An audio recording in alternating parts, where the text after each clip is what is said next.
मेरी आवाज़ आ रही है सबको? यस सर, जी सर।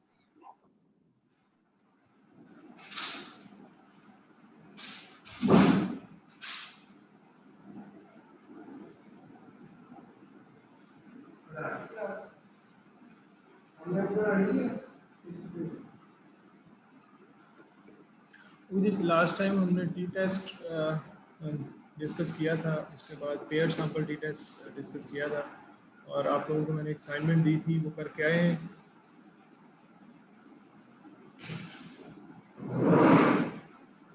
यस सर, वो क्लियर बोल के मैंने आपको व्हाट्सएप पे की थी सर।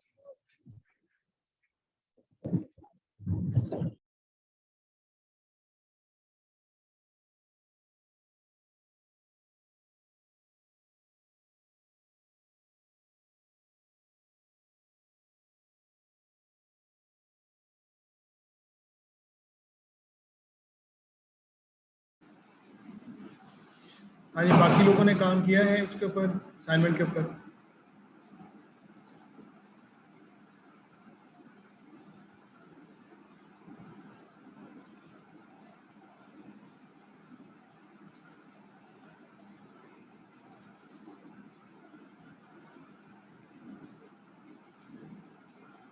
कोई आवाज़ नहीं आ रही किसी की, आप लोगों को आवाज़ आ रही है?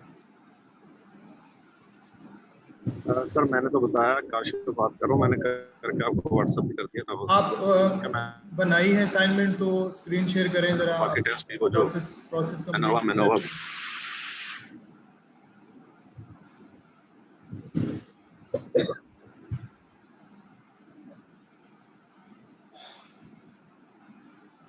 कि आज हमने डिस्कस करना है एनालिसिस ऑफ द वेरिएंस या अनोवा। अनोवा क्यों यूज़ करते हैं, इसका क्या पर्पस है, सबसे पहले हम डिस्कस करेंगे, उसके बाद रन करके देखेंगे, और फिर इसकी इंटरप्रिटेशन, उसकी assumptions वगैरह क्या होती हैं वो डिस्कस करेंगे। तो अनोवा ये बेसिकली रेग्रेशन होती है जिसमें हम वेरिएबल्स का इम्पैक्ट चेक करते हैं। For example, for comparing the mean scores of more than 2 groups. Basically इसमें हम डिफरेंट ग्रुप्स के मीन स्कोर्स को कंपेयर करते हैं। फॉर एग्जांपल हमारे पास 2 ग्रुप्स हैं, एक ग्रुप है मेल का और फीमेल का, फॉर एग्जांपल, ठीक है। तो हम इसमें फॉर एग्जांपल हम मेल या फीमेल की लाइफ सेटिस्फेक्शन को स्टडी करते हैं कि उसमें कोई फ़र्क है या डिफरेंस है कि नहीं है। In this situation we would use analysis of the variance. One way analysis of the variance involves one independent variable which has several levels. यानी कि जो इंडिपेंडेंट वेरिएबल है उसके डिफरेंट लेवल्स हो सकते हैं। ये इस तरह भी हो सकता है कि हम मैथ्स के स्टूडेंट का डेटा ले लें और उस पर हम डिफरेंट लेवल के ऊपर डेटा लें। फॉर एग्जांपल हम शुरू में ले लें डाटा जब उन्होंने सेमेस्टर स्टार्ट किया था, फिर मिड में जब उन्होंने मिड तक पढ़ लिया तो फिर हम उनसे डेटा ले लें कि मैथ्स के डिफरेंट जो टर्मिनोलॉजीज़ हैं उसके बारे में उनकी क्या अंडरस्टैंडिंग है। फिर इसके बाद हम एंड ऑफ द जो टर्म है उसको डेटा ले लें और फिर हम देखें कि इसमें क्या कोई सिग्निफिकेंट डिफरेंस है या नहीं है। तो अनोवा की 2 टाइप्स होती हैं। वन वे अनोवा है, इसमें हमारे पास एक इंडिपेंडेंट वेरिएबल होता है जिसकी 2 या 2 से ज़्यादा कैटेगरीज होती हैं। जिस तरह मैंने डिस्कस किया कि इंडिपेंडेंट वेरिएबल के ऊपर हमारे पास डिफरेंट लेवल्स पे डाटा है। और उसके बाद टू वे अनोवा है जिसमें हमारे पास जो हमारा इंडिपेंडेंट वेरिएबल है उसकी 2 या 2 से ज़्यादा कैटेगरीज होती हैं, ठीक है। और इसकी सब टाइप्स हैं, बिटवीन ग्रुप हो सकता है और विदिन ग्रुप हो सकता है। बिटवीन ग्रुप्स में क्या है, उसमें इंडिपेंडेंट सैंपल्स होते हैं आपके पास। फॉर एग्जांपल आपने टाइम 1 पे सैंपल लिया है, टाइम 2 पे लिया है, टाइम 3 पे लिया है। जबकि विदिन ग्रुप के अंदर आपके पास रिपीटेड मेजर्स होते हैं, आप एक ही रिस्पोंडेंट से बार बार डेटा लेते हैं। फॉर एग्जांपल आप एक ही रिस्पोंडेंट से डेटा ले लेते हैं कि उसकी लाइफ सेटिस्फेक्शन क्या है, फिर कुछ टाइम के बाद उसी से दोबारा डेटा ले लेते हैं, फिर टाइम 3 पे डेटा ले लेते हैं। तो इसी तरह उसकी जो वन वे अनोवा है उसकी सब टाइप्स भी हो सकती है।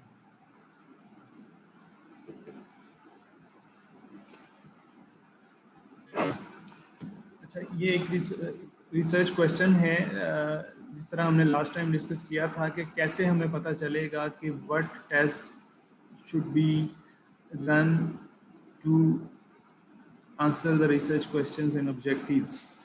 तो रिसर्च क्वेश्चन से आप लोगों ने ये चीज़ आइडेंटिफाई करनी होती है कि कौन सा टेस्ट जो है वो रेलिवेंट है जो हमारे रिसर्च क्वेश्चन या ऑब्जेक्टिव को आंसर करेगा। फॉर एग्जांपल इस तरह का रिसर्च क्वेश्चन हो सकता है, is there a difference in optimism scores for young, middle age and old participants. ठीक है, अब उन्होंने एज की डिफरेंट लेवल्स बना दिए, एज को उन्होंने इंडिपेंडेंट वेरिएबल कंसीडर किया है और उसके डिफरेंट लेवल्स बना दिए हैं कि कुछ एम्प्लॉयज़ जिनकी एज फॉर एग्जांपल 18 टू 25 है, या कुछ एम्प्लॉयज़ जिनकी एज जो है वो मोर देन 25 टू 33 है, या कुछ एम्प्लॉयज़ जिनकी एज मोर देन 45 है, उनका जो ऑप्टिमिज्म स्कोर है, ऑप्टिमिज्म के बारे में जो उनकी परसेप्शन है वो डिफरेंट है कि नहीं है। What you need two variables, one categorical independent variable with 3 or more distinct categories। तो इसके अंदर ये जो रिसर्च क्वेश्चन है, इसके अंदर हमारे पास एक इंडिपेंडेंट वेरिएबल होना चाहिए जिसकी 3 या 3 से ज़्यादा कैटेगरीज हैं different. This can also be a continuous variable. ये कंटिन्यूस वेरिएबल भी हो सकता है, ये डिपेंड करता है। अब एज जो है ये कंटिन्यूस वेरिएबल नहीं है इस एग्जांपल में, ठीक है। That has been recorded to give 3 equal groups। अब जो हमारे पार्टिसिपेंट्स हैं उनको हमने 3 इक्वल ग्रुप्स में डिवाइड कर लिया है, यानी कि जिसमें 10 लोगों की एज जो है वो 18 टू 25 है, उसके बाद 10 लोगों की एज जो है वो मिडल एज में आते हैं और 10 लोग जो है वो ओल्डर एज में आते हैं। इसमें हमने 3 ग्रुप बनाए हैं, जिसमें 29 एंड यंगर एक ग्रुप बना लिया है, बिटवीन 30 एंड 44, उसके बाद 45 और अबव, और 1 कंटिन्यूस वेरिएबल रिक्वायर्ड है जिसमें ऑप्टिमिज्म भी हो सकता है, लाइफ सेटिस्फेक्शन भी हो सकता है, सेल्फ स्टीम भी हो सकता है, ठीक है। But it does one way ANOVA will tell you whether there are significant difference in the mean scores on the dependent variable across these groups। यानी कि वन वे ANOVA हमें ये बताएगा कि जो हमारा इंडिपेंडेंट वेरिएबल है जिसमें हमने एज के डिफरेंट ग्रुप्स बनाए हैं, आया कि जो लोग डिफरेंट एज ग्रुप से बिलोंग करते हैं उनकी ऑप्टिमिज्म की जो परसेप्शन है वो डिफरेंट है या नहीं है। फॉर एग्जांपल जो 29 एंड यंगर ग्रुप में आते हैं, या जो लोग मिडिल एज में आते हैं, या लोग जो ओल्डर ग्रुप में आते हैं, उनकी क्या परसेप्शन आया कि उनकी परसेप्शन चेंज होती है या नहीं होती। असम्पशंस क्या है, वन वे ANOVA की असम्पशंस हैं वो हम वन बाय वन डिस्कस करेंगे, फिर उसके बाद हम टेस्ट रन करेंगे। अच्छा, इसके अंदर वेरिएबल्स, 2 वेरिएबल्स इन्वॉल्व हैं, एक एज है, ठीक है, उसके बाद एक कंटिन्यूस वेरिएबल है। एज टोटल ऑप्टिमिज्म हमने लिया है, total score on the optimism scale scores can range from 60 to 30 with high score indicating higher levels of optimism. तो उन्होंने ऑप्टिमिज्म को एक स्केल पे मेजर किया है जो 6 टू 30 है। 6 जो है वो लो लेवल को मेजर करता है, जबकि अगर 30 की तरफ जाएगा स्कोर तो वो हायर लेवल ऑफ ऑप्टिमिज्म को शो करता है। और एज के 3 ग्रुप हैं। पहले ग्रुप के अंदर जिन लोगों की एज 18 टू 29 है उसको एक ग्रुप 1 में रखा गया है।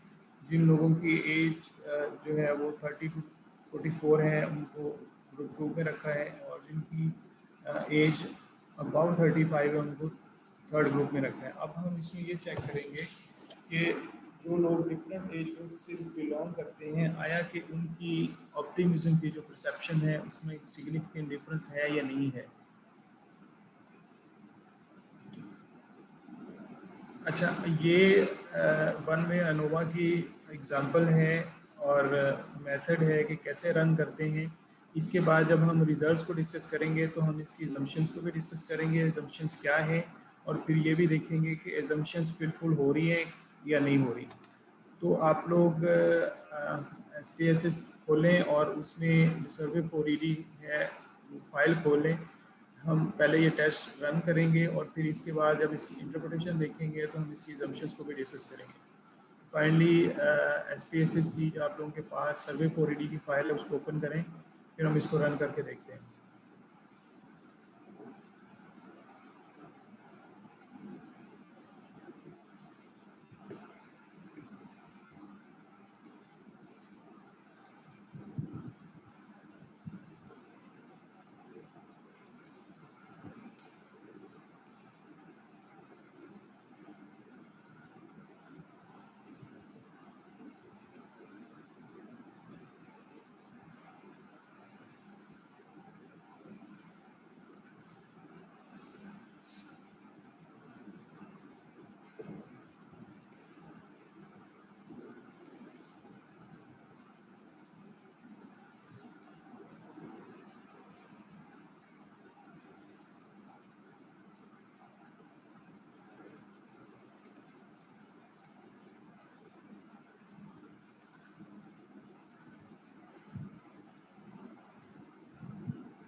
हाँ जी, फाइल ओपन कर ली आप लोगों ने?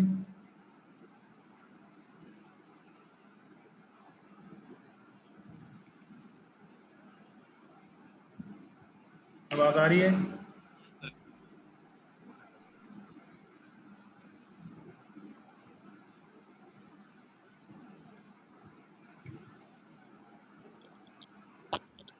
जी सर, आ रही है।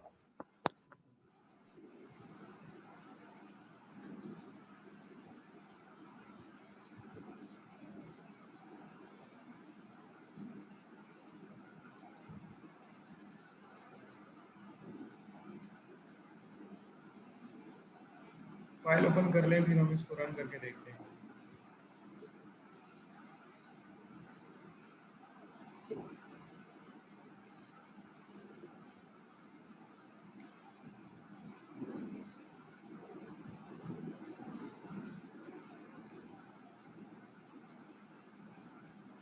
अच्छा,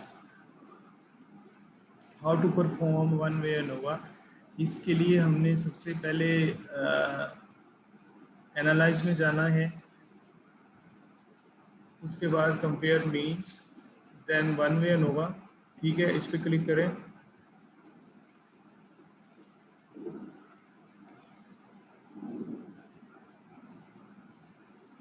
ठीक है, ये सबसे एंड पे जो है वो वन वे एनोवा का टेस्ट है। इस पर क्लिक करेंगे तो विंडो ओपन हो जाएगी।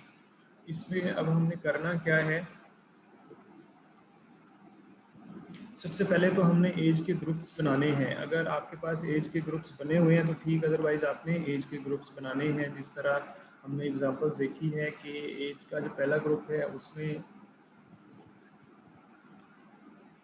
18 to 25, उसके बाद जो है वो उन्होंने आगे उसको एज को डिवाइड कर दिया। तो सबसे पहले तो एज को चेक करना है कि इसके ग्रुप बने हुए हैं कि नहीं बने हुए। तो उसके लिए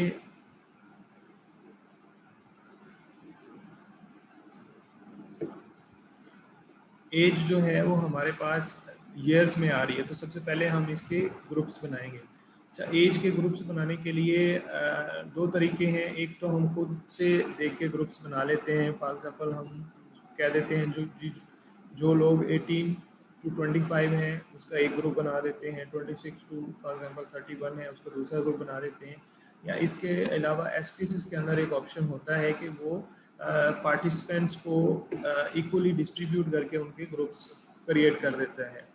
तो हम SPSS के अंदर ऑप्शन जो है विजुअल बाइंडिंग का ऑप्शन, उसको यूज़ करते हुए एज के ग्रुप्स क्रिएट करेंगे और फिर जो ग्रुप वेरिएबल है उसको यूज़ करते हुए हम देखेंगे कि डिफरेंट जो लोगों के एज ग्रुप्स हैं वो ऑप्टिमिज्म, उनकी ऑप्टिमिज्म की जो परसेप्शन है वो on the basis of age group जो है वो डिफ्रेंशिएट है, करती है या नहीं है, या सिग्निफिकेंटली डिफरेंस है कि नहीं है। तो उसके लिए ट्रांसफॉर्म में जाएंगे। ठीक है, उसके बाद विजुअल बाइंडिंग का जो ऑप्शन है इसको क्लिक करेंगे। ठीक है, उसमें जिस वेरिएबल के हमने ग्रुप्स बनाने हैं उसको क्लिक करेंगे तो वेरिएबल टू बाइंड, ये जो बॉक्स है इसमें शिफ्ट कर दें। ठीक है, कंटिन्यू करें। ठीक है, यहाँ पे अब देखें कि वो पूछ रहा है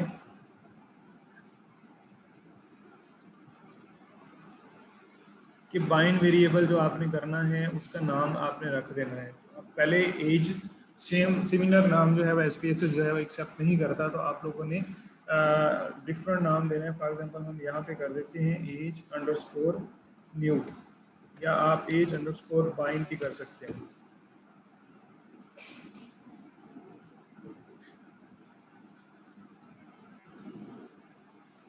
और यहाँ पे फिर हमने उसके जो है वो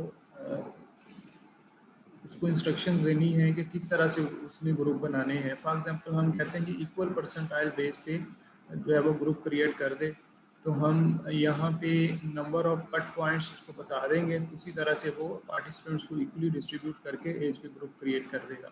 हम उसको कहते हैं कि आप 3 ग्रुप बना दो, तो कट पॉइंट्स हम 2 रखेंगे, तो वो उसको 3 ग्रुप्स में डिवाइड कर देगा, यानी कि हर ग्रुप में 33% जो पॉपुलेशन है वो उसमें डिवाइड करके वो 3 ग्रुप क्रिएट कर देगा। इसको अप्लाई करेंगे, ठीक है। अब देखिए हमारे पास जो पहला ग्रुप है वो 29 है, दूसरा 44 और तीसरा जो है वो हाईएस्ट वाला उसमें आ जाएगा। इस पर क्लिक करेंगे,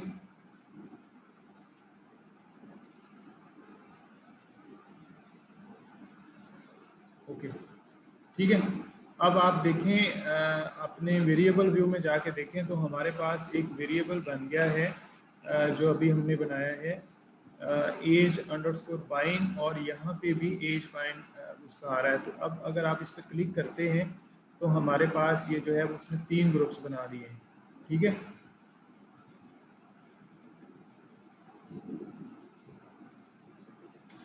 ये समझ आ गई है कि वेरिएबल को बाइंड किस तरह से करते हैं? मैं रिपीट कर दूं या ठीक है?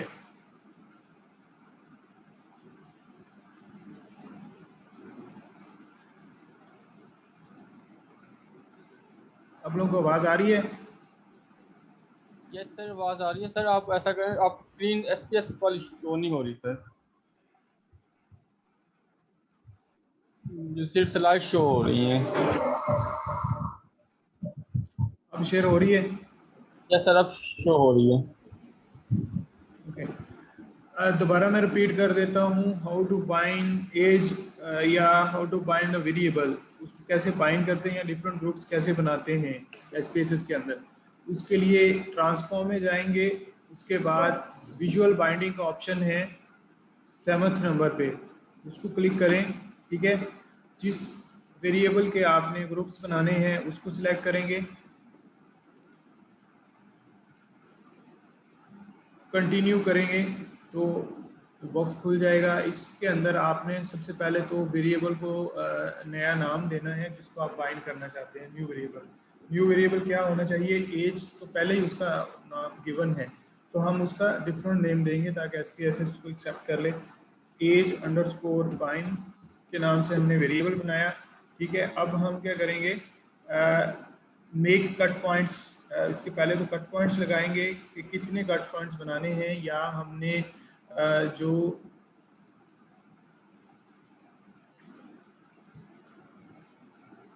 ग्रुप्स कितने क्रिएट करने हैं, ठीक है। तो हम उसको कहते हैं कि आप 3 ग्रुप्स ना क्रिएट कर दो। तो अब वो क्या करेगा कि 33% पॉपुलेशन जो है वो उठा के हर ग्रुप के अंदर डाल देगा। अप्लाई मेक लेबल्स, ठीक है। अब देखिए हमने इसके लेबल्स बना दिए, यानी कि जिन लोगों की एज लेस देन 29 है उसका एक ग्रुप बन गया, जिन लोगों की एज ग्रेटर देन 29 और 44 है यानी कि 30 to 44 है उनका एक ग्रुप बन गया, और 45 प्लस के जो लोग हैं उनका एक ग्रुप बन गया। उसको ओके करेंगे, वो कह रहा है कि एक नया वेरिएबल क्रिएट कर दूं। ओके करेंगे तो हमारे पास नया वेरिएबल क्रिएट हो जाएगा। अब हम इसको रन करके देखते हैं।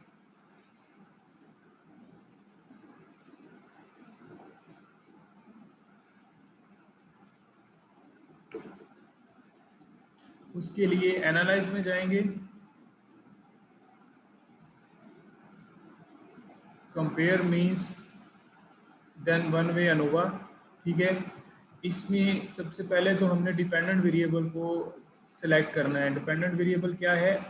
Total optimism.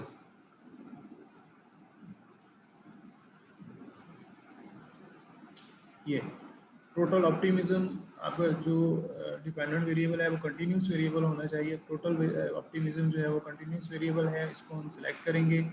उसके बाद एज जो हमने नया वेरिएबल क्रिएट किया है, ये देखें ये एज बाइंड हुआ वेरिएबल जो है वो शो हो रहा है, इसको सिलेक्ट करेंगे।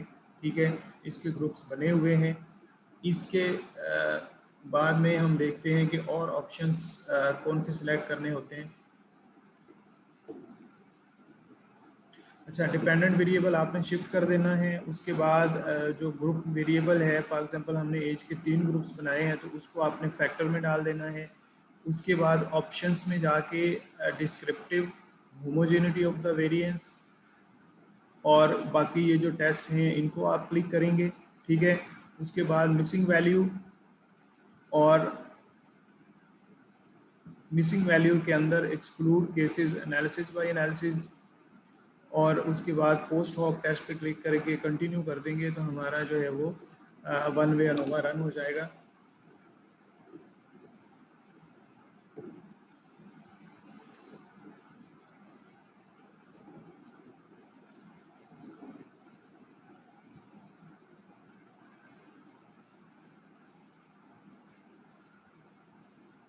अच्छा, अब हमने ऑप्शंस पे क्लिक करना है। इसमें descriptive statistics, homogeneity of the variance और लीच और ब्राउन, ये जो टेस्ट हैं ये आपने सिलेक्ट कर लेने हैं। और मिसिंग वैल्यूज़ के अंदर exclude cases analysis bye analysis, ये बाय डिफ़ॉल्ट चेक हुआ है तो इसको आपने चेक कर लेना है और ओके पे क्लिक कर देना है। उसके बाद पोस्ट हॉक टेस्ट जो है वो हम इसमें चूज़ करेंगे। पोस्ट हॉक के अंदर टकी ये टेस्ट, इसको सिलेक्ट करेंगे और कंटिन्यू पे क्लिक कर देंगे और ओके कर देंगे। अब ये हमारे पास वन वे अनोवा के रिजल्ट्स आ गए हैं। अब हम इसकी इंटरप्रिटेशन देखते हैं और इसकी जो एजम्पशंस हैं उनको देख लेते हैं कि वो फुलफिल हो रही है या नहीं हो रही।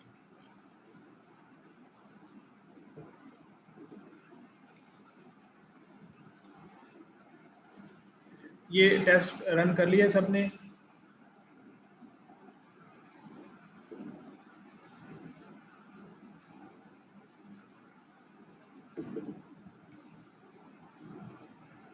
हाँ जी, टेस्ट रन कर लिया है या मैं दोबारा रिपीट कर दूं? हो गया है सर, ओके। बाकी लोगों ने भी कर लिया है? नो सर, दोबारा रिपीट कर दें प्लीज। ओके, एज को बाइंड कैसे करते हैं, यहाँ तक कर लिया है? जी सर। ओके,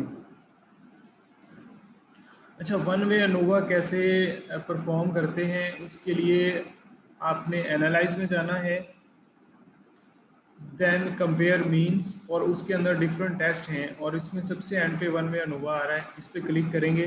ठीक है, और इसमें जो बॉक्स ओपन हुआ है इसमें हम अपना डिपेंडेंट वेरिएबल है जो कंटिन्यूस वेरिएबल होना चाहिए उसको शिफ्ट करेंगे और फैक्टर के अंदर आप अपना इंडिपेंडेंट वेरिएबल शिफ्ट कर देंगे जिसके 3 या 3 से ज़्यादा ग्रुप्स होने चाहिए। तो हम एज को ऑलरेडी बाइंड कर चुके हैं जिसके हमने 3 ग्रुप क्रिएट किए हैं, तो फैक्टर के अंदर जो है वो हम इंडिपेंडेंट वेरिएबल शिफ्ट कर देंगे।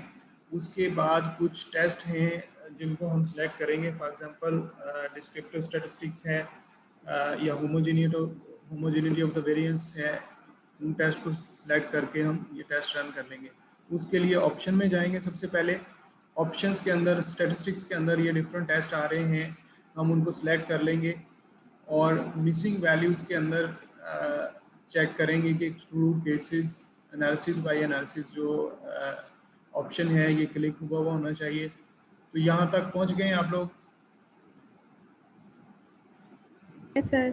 ओके, उसके बाद पोस्ट हॉक टेस्ट जो है वो हम रन करेंगे।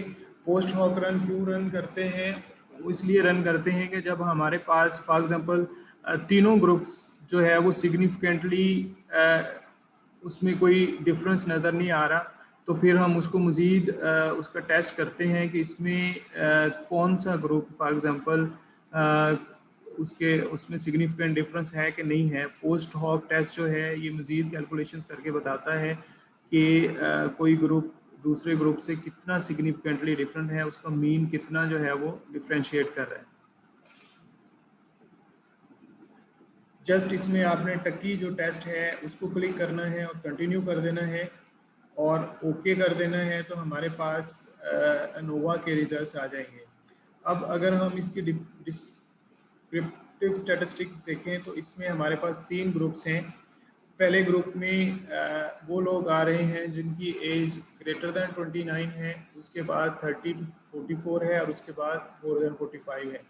ये इसमें नंबर्स हैं। फॉर एग्जांपल जो लोग 29 या लेस देन 29 में आ रहे हैं 147 हैं, 30 to 44 में 153 हैं और उसके बाद जो 45 वाले ग्रुप में आ रहे हैं वो 135 है।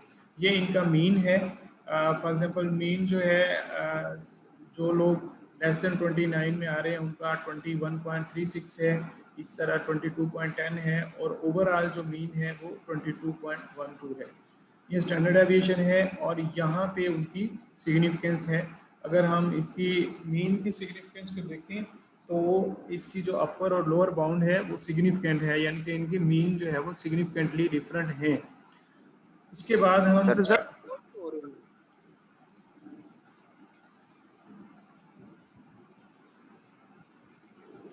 हाँ जी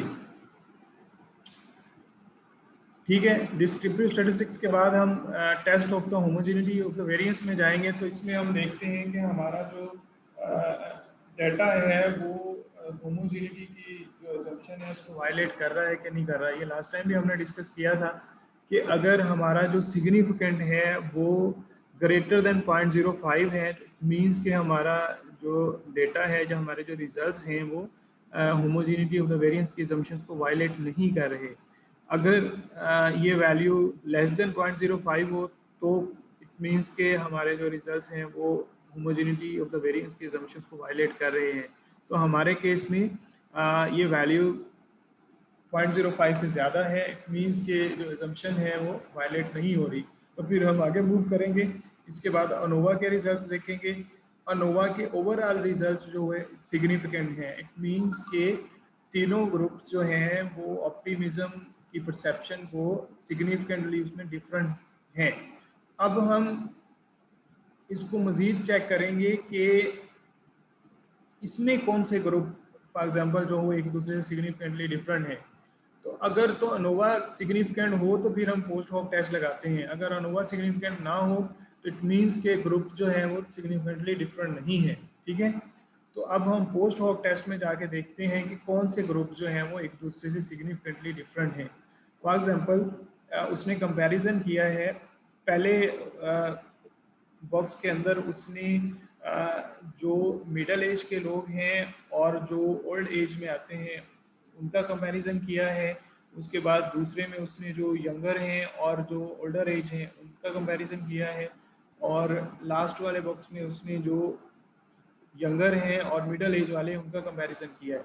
तो इसमें हमने जस्ट सिग्निफिकेंट का ये जो सिग्निफिकेंट वाला 4th कॉलम है इसको देखना है और जिसकी वैल्यू जो है वो 0.05 से कम है वो जो है वो सिग्निफिकेंटली डिफरेंट हो सकता है, या हम उसको कह सकते हैं कि जो ग्रुप जिसकी वैल्यू सिग्निफिकेंट वैल्यू जो है वो 0.05 से कम है वो सिग्निफिकेंटली डिफरेंट है दूसरे ग्रुप से।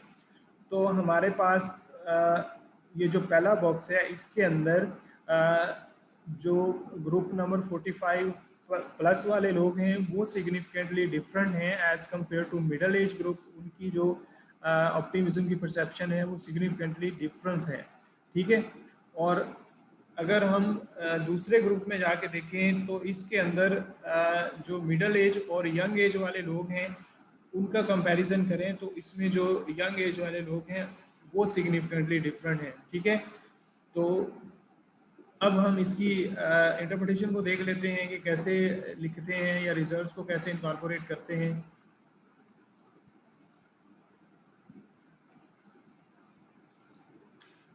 अच्छा, ये रिजल्ट्स आ गए हैं। ठीक है, ये रिजल्ट्स हमने डिस्कस कर लिए हैं। अब हम इसकी इंटरप्रिटेशन को देख लेते हैं। फॉर एग्जांपल डिस्क्रिप्टिव स्टैटिस्टिक्स जो है इसमें हमने जस्ट मीन देखना होता है और उसमें कितने सैंपल साइज क्या है या कितने लोग इन्वॉल्व हैं किस ग्रुप के अंदर। उसके बाद test of the homogeneity of the variance है, इसमें हमने लेबनीज टेस्ट ऑफ होमोजेनिटी की सिग्निफिकेंट वैल्यू देखनी होती है। जिस तरह हमने लास्ट टाइम भी जब pair sample T test use किया था तो हमने उसमें इसकी असम्पशन चेक की थी। तो इसको चेक करने का तरीका ये है कि हम जस्ट चेक करते हैं कि इसकी जो Levene's test for homogeneity of the variance है, इसकी सिग्निफिकेंट वैल्यू अगर तो 0.05 से कम है, इट मीन्स के जो होमोजेनिटी ऑफ द वेरिएंस है उसकी असम्पशन वायलेट हो रही है। अगर उसकी वैल्यू 0.05 से ज़्यादा है, इट मीन्स के जो होमोजेनिटी ऑफ द वेरिएंस की असम्पशन है वो वायलेट नहीं हो रही। तो हमारे केस में ये वैल्यू 0.475 है। इट मीन्स के ये होमोजेनिटी ऑफ द वेरिएंस की जो असम्पशन है वो वायलेट नहीं हो रही। फिर हम आगे मूव करते हैं और अनोवा के रिजल्ट्स देखते हैं। अनोवा में हम अनोवा की सिग्निफिकेंट देखेंगे। तो अगर हम अपने रिजल्ट्स को देखें तो हमारे पास अनोवा की जो वैल्यू है सिग्निफिकेंट वैल्यू वो आ रही है 0.010। इट मीन्स के ये सिग्निफिकेंट है। ये शो करता है कि जो तीनों ग्रुप्स हैं वो सिग्निफिकेंटली डिफरेंट हैं। ठीक है, अगर ये एनोवा की वैल्यू सिग्निफिकेंट हो तो फिर हम पोस्ट हॉक टेस्ट लगाते हैं और मज़ीद डिटेल में चेक करते हैं कि कौन सा ग्रुप किस ग्रुप से सिग्निफिकेंटली डिफरेंट है। ठीक है, तो जिस तरह मैंने पोस्ट हॉक टेस्ट के रिजल्ट्स को डिस्कस करके बताया कि कैसे फॉर एग्जांपल जो मिडल एज और ओल्डर एज के लोग हैं, उसमें ओल्डर एज के जो लोग हैं वो सिग्निफिकेंटली डिफरेंट हैं ऑप्टिमिज्म की परसेप्शन में। इसी तरह से अगर हम कंपेयर करें मिडल एज और यंगर एज वाले लोगों को तो उनमें यंगर एज वाले जो लोग हैं वो सिग्निफिकेंटली डिफरेंट हैं। अब हम वापस अपने रिजल्ट्स के ऊपर आते हैं, इंटरप्रिटेशन के ऊपर।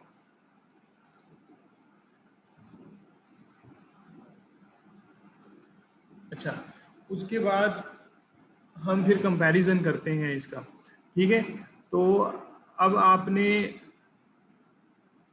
देख लिया कि ओवरऑल आपके रिजल्ट जो हैं वो सिग्निफिकेंट हैं।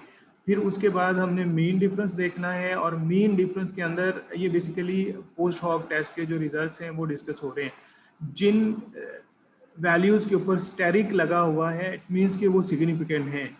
तो अगर हम अपने रिजल्ट्स को देखें तो हमारे पास दो जगह पे स्टेरिक आ रहा है। एक मीन डिफरेंस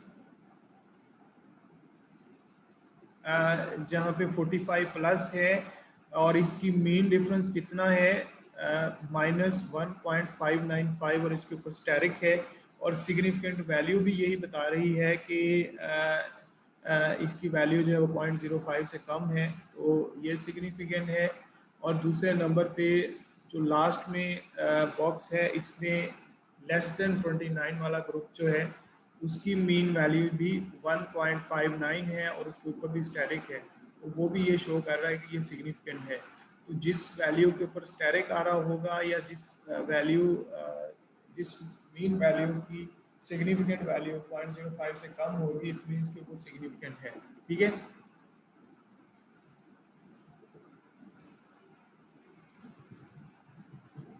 तो यहाँ से आप देखें वही चीज़ जो पहले मैंने डिस्कस की है वही चीज़ वो डिस्कस कर रहा है। The exact significance value is given in the column labelled SIG in the results presented above. Only one group 1 and group 3 are statistically significantly different from one another. That is, the 18 to 29 age group and the 45 plus age group differ significantly in terms of their optimism score.